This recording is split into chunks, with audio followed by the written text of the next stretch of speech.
The North Carolina mob is run by men who know a lot about the military. 10 of the top men in this organization are former sergeants in the Army or the Air Force.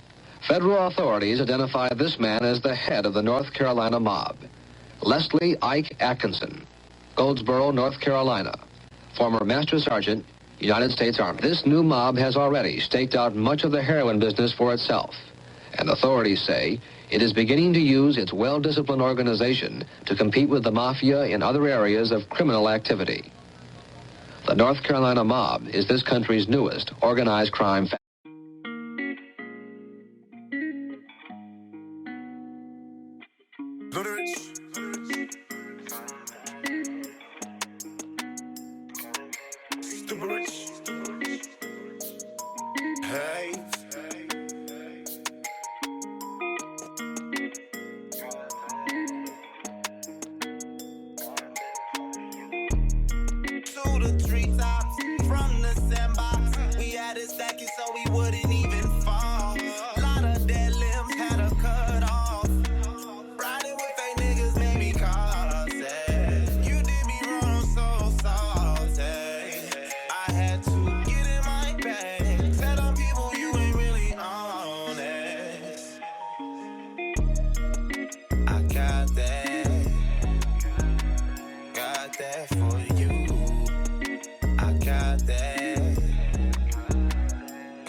What up, y'all? BAM TV. Today we talk about sleight of hand tactic, a move commonly used in war, and it's been used against us, minorities in the U.S. consistently. Let's set the scene. We're in the late 60s, it's the end of the civil rights movement, and they're trying to draft us into a Vietnam War. Pay attention. Why should me and other so-called Negroes go 10,000 miles away from home here in America to drop bombs and bullets on other innocent brown people who's never bothered us? And I will say directly, no, I will not go 10,000 miles to help or kill innocent people. Sleight of hand, skillful deception, a thing that deceives, the action of deceiving someone. You can also say clever deception, in other words. In hand-to-hand combat, sleight of hand is a dangerous thing, because when you're thinking that I'm going left or defending left, I can surprise you and come with the right. This tactic was used on us regarding civil rights in the Vietnam War. They was heavy on one side, and then they popped up with another thing. In other words, they was heavy on the civil rights movement, and then all of a sudden we're in Vietnam, or they're trying to draft us into Vietnam. My question is, what was being done in Vietnam, and what was that for? Pay attention. According to a 1974 study funded by the US Departments of Defense and Labor, the National Institutes of Health, and the Veterans Administration, of all who tried any narcotic in Vietnam, 79% used heroin, as did 74% of those who took any narcotics since Vietnam. Some of this product was trafficked into Vietnam via Cambodia, but by 1971, as many as 21 heroin labs were operating inside Vietnam, producing cheap, high-quality junk. The Yanks ate it, racked it, smoked it in joints and ciggies, and shot it straight into their veins. In that same year, it was estimated that 10 to 15% of GIs were addicted to the stuff, equating to as many as 37,000 Americans. We've discussed self-prescribed drugs, but what about drugs prescribed by the US military? Exhausted, PTSD-ridden soldiers are a liability on the battlefield. They don't perform their duties well, and they're more likely to make mistakes that cost lives and lose wars. It kind of makes sense then that militaries experiment with drugs that might enhance their soldiers' performance. As in World War II, amphetamines were the big ones for the Americans in Vietnam. This time, however, the military issued its personnel a stimulant known as dexedrine, which was about twice as strong as the amphetamine they used in the Second World War. Between 1966 and 1969, the US military ate some 225 million stimulant tablets in Vietnam. Veterans of the war associated dexedrine with heightened senses and alertness, increased aggression, and feelings of bravado and invulnerability, at least while they were coming up or straight up fried. The come down was a different story. The Vietnam War. A war fought between neighboring countries, Vietnam, Laos, and Cambodia, started in 1955, ended in 1975. This war was pretty much a civil war between these neighboring countries. Essentially, they had a dictatorship problem regarding a man called Kun Sa. And essentially, he wouldn't be manipulated by American influence. Now, understand, these countries were known for growing opioids, heroin. They was heavy into the drug industry. Now, let's bring this to our side. How was America able to push this propaganda? In order to ask that question, you got to ask the right people. Check the CIA. Pay attention. Let's talk about the function of the CIA. I think a lot of us have an impression that all the CIA does is gather intelligence. Intelligence is information, of course. Now, one would think that if you obtained information, it was based upon fact, and if that is so, what did you do with it? Well, one of the four principal functions of the CIA is to gather intelligence and ideally forward it to the president, the users of information, the policymakers, as they say. There are other functions, however, some of them more legitimate than others. One is to run secret wars, the covert action that's written and talked about so much, like what's happening in Nicaragua today from Honduras. Another thing is to disseminate propaganda to influence people's minds, and this is a major function of the CIA. Since the Vietnam drugs issue first gained public attention, ex-GIs have been coming forward to say how easy it was for them to obtain drugs during their tour of 10 minutes later, we seen him going out with his feet sticking out of the back of the Jeep.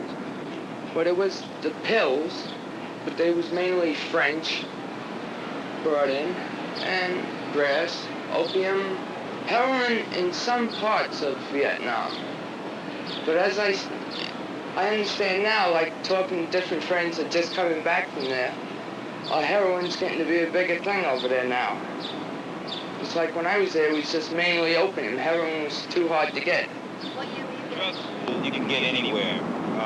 I found it easier to get drugs in a fresh glass of water. Causes for me, myself, was fear. I just had a I don't care attitude because I believe, like, if, I just might die tomorrow. Who knows? I'll die tomorrow, I may die next minute. Let me have fun while I can. And I was at ease with drugs. I was really at ease. I had no worries. And a lot of causes stem from, like, I know a lot of GIs really don't know why they're there. The individual primarily responsible for this worldwide devastation of drug addiction is Kung Sa and his United Shan Army. He has delivered as much evil to this world as any mafia don has ever done in our history.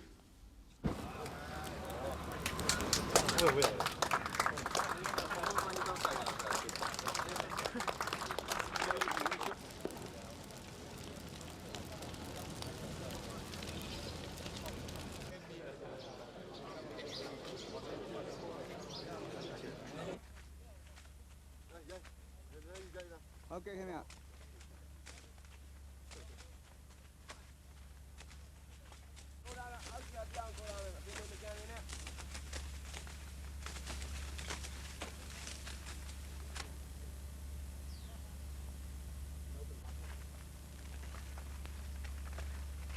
And as you see, they blamed Kun Sa. Again, I told you, Vietnam was pushed for a certain reason. This was an industry that could be exploited as far as these opioid fields. Now they're gonna show you burning them. Of course they're gonna do that. But I mean, think about it. That was just I wouldn't even say 1% of what the amount of drugs grown in those fields. But to understand, you gotta ask again the CIA. Pay attention. Everyone always knows who the CIA people are. Let there be no doubt whatsoever. This is one of the biggest farces that the CIA and Congress have put on the American people. We, as Moynihan said, Patrick Moynihan said in testifying against this Official Secrets Act recently, he said at the UN, he said they swaggered around like Texas cowboys in 10-gallon hats and high-heeled boots. In Vietnam, we had yellow Datsuns and sequential license plates. So if you had a yellow Datsun and 144 on your license plate, you had to be CIA, and everybody knew it. Up country, we had emerald green Jeeps, and the Army had olive drab, and AID had gray Jeeps. And if you had a green Jeep, you had to be CIA. And any denial of that was only tongue-in-cheek perfunctory. Certainly journalists knew the difference. Witnessing and perpetuating the horrors of war, GIs were prone to combat stress and mental breakdowns. In answer to this, the military dosed its troops with sedatives and neuroleptics, notably the antipsychotic Thorazine. It seems it had some sort of an effect too, with the rate of mental breakdowns of American soldiers in the Vietnam War as low as 1% compared to World War II, which was 10%, and the Korean War, which was 4%. As Kaminsky discusses, however, this was merely putting a band-aid on the problem. One study states that just over 15% of soldiers who saw combat in Vietnam suffered from PTSD upon their return to America. The more generous estimates ballpark a figure of 1.5 million people. In her book, Flashback, author Penny Coleman wrote, "What happened in Vietnam is the moral equivalent of giving a soldier a local anesthetic for a gunshot wound and then sending him back into combat. What these men could have used was proper psychiatric care, but according to an article in Military Medicine, a Navy psychiatrist based at Phu Bai alluded to logistical realities of this. If everyone who had experienced this typically acute disorder, combat stress syndrome, had been evacuated, we would not have had an army over there. It was part of the price of doing business in a war." The nation was staggered last month when 2 congressmen claimed that a significant proportion of the armed forces in Vietnam regularly used a variety of drugs from marijuana to heroin. They also claimed that high-ranking officials in Saigon were deeply involved in drug trafficking to the American forces.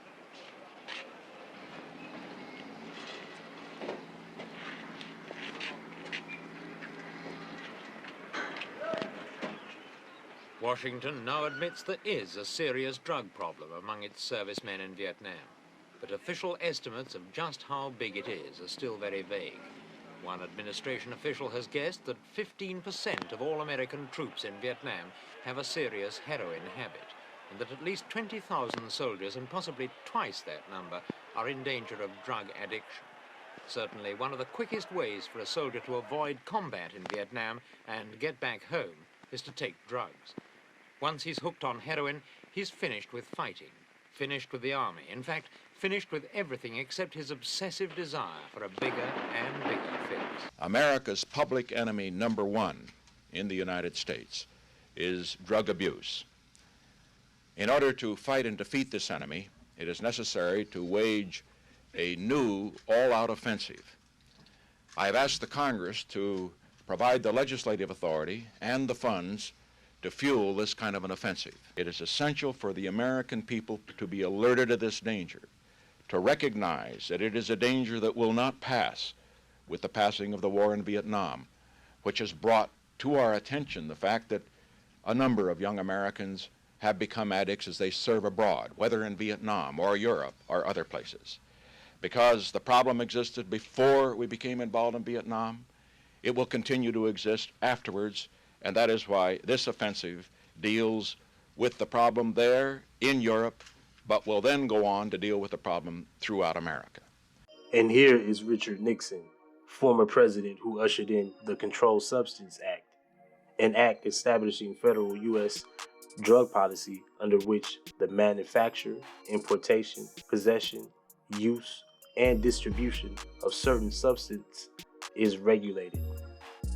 This legislation created 5 schedules, aka classifications, with verifying qualifications for a substance to be included in each. 2 federal agencies, the DEA and the FDA, the Food Administration, determine which substance are added or removed from various classifications. Now, I want you to see the single convention narcotic and drugs. Here is where each narcotic would be classified under each felony. Check this out. The 1956 Narcotic Control Act spelled out the most severe and inflexible set of laws ever put on the federal books. Penalties for possession were only slightly less than those for selling. Probation was possible only on a first offense possession charge. The sentence was 2 to 10 years. Second and third offenses and selling in any quantity, even soft drugs such as marijuana, brought terms up to 40 years with no chance for probation or parole. Selling heroin to a minor could bring a possible death penalty. Heroin. This is part of a $12.5 million illegal consignment seized earlier this month by the New York police, enough to feed the habits of all the city's drug addicts for several weeks. In this apartment, police found enough equipment to make up a heroin processing laboratory. The raid was just one of hundreds made every year all over America in an effort to curb one of the nation's most rapidly growing social problems, drug addiction.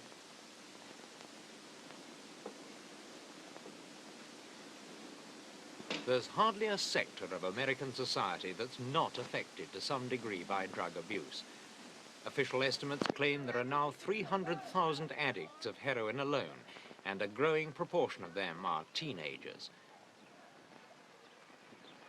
Over 20% of all drug deaths in New York last year were minors, and new users are turning up every week in high schools, on factory floors, and among the legions of dropouts in the hippie subculture. Here at New York's Odyssey House Treatment Center, some of the youngest of them have horrifying tales to tell. Every day I had taken heroin. For a year and a half? Yes. How much was it costing you? Well, I really couldn't say, but it cost enough to kill myself. Where did you get it from? Anywhere, you know, outside, anywhere. And even in the back of my house. There was people that we were splitting the apartment with that was selling drugs in our house. And what did it do to you when you were on heroin?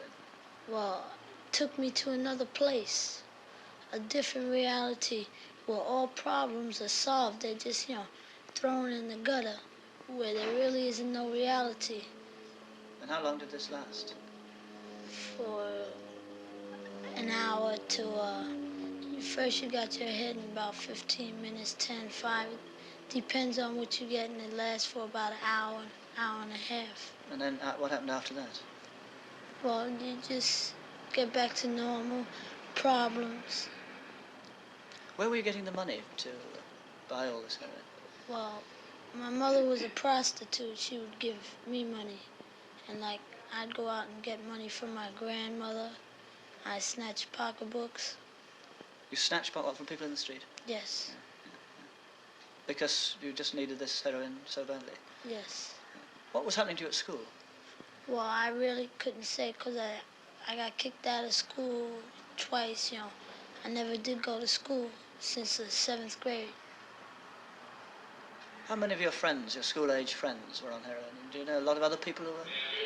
I really couldn't tell you who I didn't know that didn't use heroin. Everybody in the whole block used heroin. Of your age? As young as... How old were you when you started? 12? Yes. Young, old lady, 85, use heroin. Young people, 9 to 12, use heroin. 9 years old? 9 years old. Single convention on narcotic drugs. Governments of opium-producing parties are required to purchase and take physical possession of such crops as soon as possible. Check this out. After harvest to prevent diversion into the illicit market. So you have to see the play here.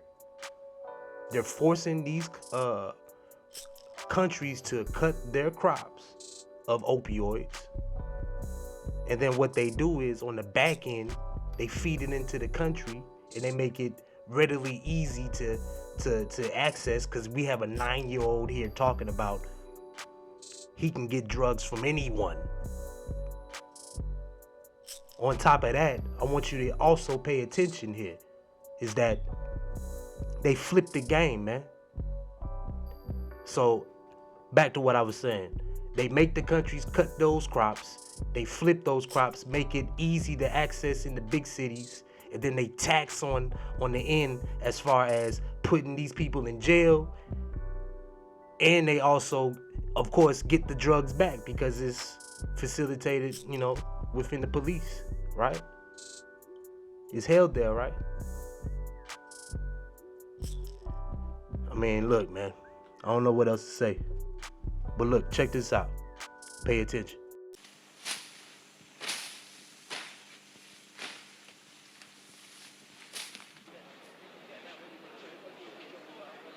It's only this kind of operation on a world scale that's likely to be effective against heroin smuggling. The opium poppy itself must be destroyed, so denying heroin manufacturers their raw material. Customs searches, of course, can help, but heroin is so easily concealed that even an army of customs officials couldn't hope to find it all. Most of the opium for America's heroin comes from Turkey, one of only 7 countries where the opium poppy is grown legally. For several years, the United States has been trying to persuade the Turks to ban the cultivation of poppies, or at least allow the US to buy up each year's crop. This diplomatic pressure paid off last month with the announcement that all opium production in Turkey would cease after next year. The joint announcement that is being made at this time in Washington and in Ankara represents by far the most significant breakthrough that has been achieved in stopping the source of supply of heroin and in our worldwide offensive against dangerous drugs. 60% of all of opium poppy, which is, of course, the raw material from which heroin is made, is grown in Turkey. As a result of negotiations that have been taking place between the United States government and the Turkish government, the Turkish government has made a decision that it is announcing today, which means that the cultivation of opium poppy in Turkey will completely cease within 1 year, by June of 1972. There it is. Play completed. So what they do is they put pressure on the countries that grow these opioids to pretty much, hey, cut your crops. We'll give you a little money to shut you up. And let us handle that so it don't go into the quote-unquote illicit market. Whole time, they flooding the country with the shit that they confiscated from these countries, and they throw it in our country. And if you refer to the beginning of the video, you'll see that they had brothers from North Carolina that was also in the military. And guess what they did? They said they were the ones bringing it in. Peep game, man. Mind you, the whole time they put that pressure on Turkey, they were still in Vietnam. The war didn't end until 75. Along with that, they made our veterans junkies, brought them back home, turned them into junkies, threw them in jail for the stuff that they stole from these countries. Like, share, subscribe. But know one thing, pay attention. Spirit is strained and you limited to change. The lyrics in your limericks are changed. A different hook, the way the sentences arranged. More demented in your deliverance, more sinister in your slang. Sounds more belligerent when it's sang. The truth is limitless in its range. If you drop a T and look at it in reverse, it could hurt. Look at the grimaces of the pain, then it's worse when it works and your membership is gained. But you forgetting the proof diminishes in the flames like poof. The media pours images in your brain of the score of the war where militants are slain. The faces of the guilty where innocence is proclaimed, and they filthy. The deaf ears are the winners, the listeners are the lames. Of the ballad of the man that the son of a minister has became so